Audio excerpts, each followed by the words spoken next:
আমরা নিয়ে যাচ্ছি যে আমাদের জেলার গাড়ি ঢাকাতে জানি চলার জন্য আমাদের দীর্ঘদিন যাবৎ আমাদের আশ্বাস দিয়ে মন্ত্রণালয় এবং সচিবালয় আমাদের বারবার আশ্বাস দেওয়ার পরেও আমাদের গাড়িগুলি আমাদের বাস্তবায়ন করতেছে না। এই বাস্তবায়ন না করার জন্য আমাদের আজকে ফিল্ম প্রতিটি তারা তৈরি করে 12 লাখ টাকার গাড়ি এখন 30 লাখ টাকা তারা করছে। কেন মালিক সমিতির অসাধুর ব্যবসায়িক কারণে প্রত্যেকটা বারে আমাদের দাবি, যৌক্তিক দাবি, যখন ঢাকা পারমিশন দিয়েছে ঢাকা জেলা, তখন তো আমাদের রোড পারমিট দিয়েই তো আমাদের ঢাকা জেলা পারমিশন দেওয়া হয়েছে।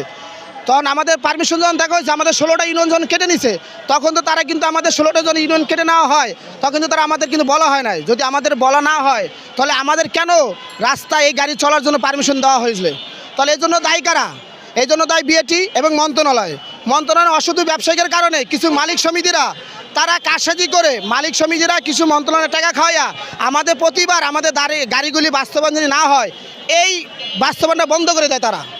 এই জন্য আজকে আমাদের দাবি যতক্ষণ পর্যন্ত আদায় না হবে ততক্ষণ পর্যন্ত আমরা রাজপথ ছাড়বো না। আমাদের জেলার গাড়ি 2033টা ফাইল জমা দেওয়া আছে মন্ত্রণালয়। বিএটি 2টা বিএটি আমাদের বলছে কাগজপাতি আপলোড করার জন্য।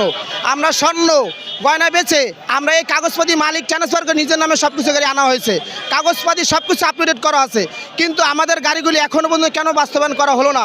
আমাদের বারবার আশ্বাস দেওয়ার পরেও কেন আমাদের দাবি আদায় না হয়? এই জন্য আমরা আজকে রাস্তায় এসেছি। যতক্ষণ পর্যন্ত আমাদের দাবি আদায় না হবে ততক্ষণ পর্যন্ত আমরা রাস্তা ছাড়বো না।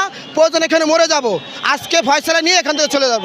এবং 3বার আমরা 8 ঘন্টা রাস্তা আটকে, সেটা আপনারা সবাই জানেন। বাংলাদেশের প্রথম এই সিএনজি সেক্টরের মালিক সমিতিরা আমরা রাস্তা 8 ঘন্টা আটকাইছি। তখন আমাদের আশ্বাস দেওয়া হয়েছে আপনাদের দাবি সম্পূর্ণ আদায় মেনে নেওয়া হবে, কিন্তু আজকে কেন আমাদের দাবি আদায় মেনে নেওয়া হয় নাই? আমাদের বলছে 1004টা গাড়ি দেওয়া হবে, কিন্তু এই দেওয়া হবে এখনও নেয় না কেন? এখনও দিচ্ছে না কেন? বারবার বলতেছে আমাদের সমস্যা। আমাদের কিছু সমস্যা এটা আমাদের বলুক, আমাদের লাইন ধরে বলুক সমস্যা কোথায়। আমাদের তো সেটা বলতেছে না। এই বলার না কারণের জন্য আজকে আমাদের প্যাড দেওয়ালে পিঠ থেকে গেছে। আজকে আমরা রাস্তায় নেমেছি। যতক্ষণ দাবি না হবে ততক্ষণ পর্যন্ত আমাদের এই বাস্তবায়ন না হবে ততক্ষণ আমরা রাস্তা ছাড়বো না।